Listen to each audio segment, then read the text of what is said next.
There is Don Lemon with a fresh haircut. I got a haircut on Saturday. I like it. It's tighter on the sides. Right? Yeah.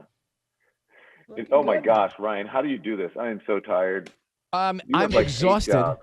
I'm exhausted, and I'm retiring at the end of the year. I think. Let's just call it. It's What? been too. No, no. It's just been too much. Your staff is like, Oh no! Yeah, Hey, I've seen you on CNN, not just doing your show, but talking about your book, which is great.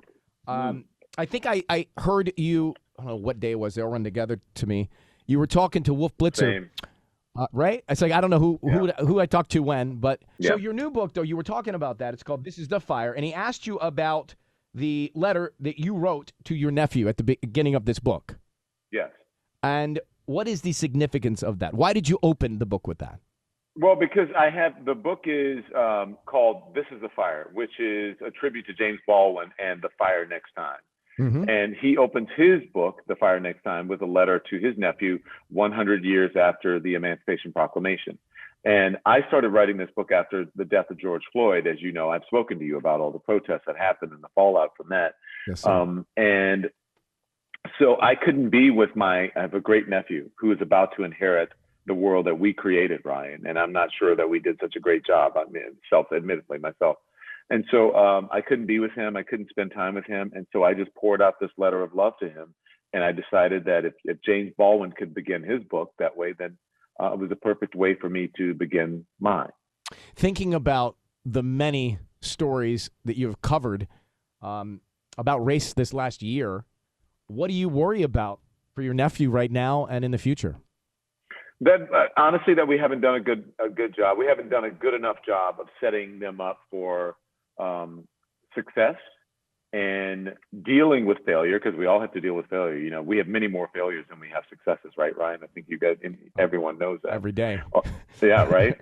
But also, and how to deal with it. And I think one of the greatest failures that we've had is not addressing the issue of race in this country in a consistent and in a profound way.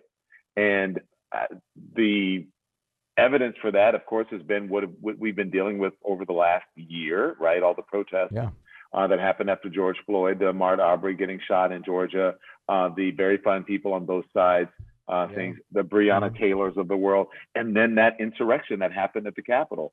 And so I think if we want to deal with it in a significant and a profound way, then we need the tools and the vocabulary to be able to deal with it. And that's what this book is about.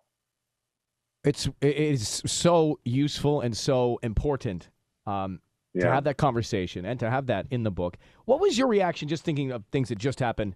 I saw Oprah's reaction. What was your reaction when Harry and Meghan had that interview and they questioned the color of the baby's skin? Oh, well, there are a couple of things. It depends on the reaction is the important part, Ryan. You hit the right thing. The reaction of the person who's listening to it, right? And the intent of the person who's saying it and the reaction of the person who's listening to it.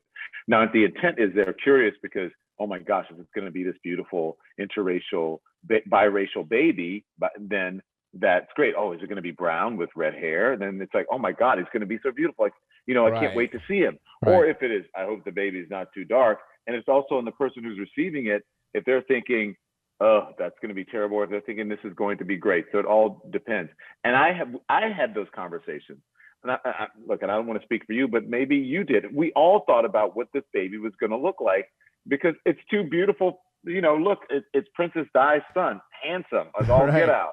It's Meghan Markle. She's gorgeous. We were wondering what the baby, and he's a redhead. We were wondering what the baby was going to look like. But it all depends on the intention and also the person receiving it. But I will say the most important part of this is, what does racism mean to the people who are in the Commonwealth of Britain? Black Britons are now, Ryan, talking about systemic racism in ways that they hadn't before. Yeah. So when in these conversations, we must look at the bigger picture rather than, is it doubtful? Did it happen? Whatever. Okay, fine. We can all debate that. That's what we do. Everyone debates things, and that you're free as a person on this earth, and especially as an American, to be able to do that. But you have to look at the overall big picture. And I think the overall big picture can be a good and positive outcome for not only the royal family, but for the people of Britain. When can racism end?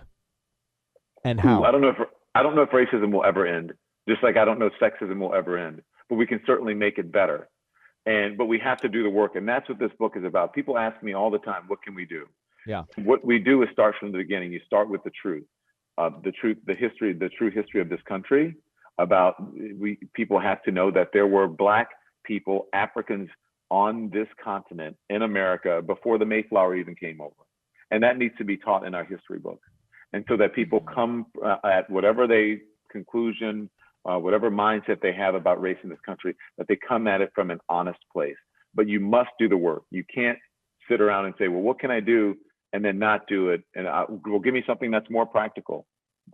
No. Anything that's worth accomplishing or achieving, you have to do it through hard work. And I think dealing with this issue is going to have to be, you got to do the work, and it's not going to be easy. This is The Fire, Don Lemon's book. It's out now. You can watch Don Lemon all the time on CNN. We love what you do, man. Thanks for coming on. Thank you very much. And I love what you do. I love your curiosity, and I love that you're open to having these sorts of conversations. Continue to do that, and that's how we make progress in this country. So thank you so much. Thank you, buddy. I'll be watching tonight. See you soon. Okay. I'll see you Bye-bye. soon.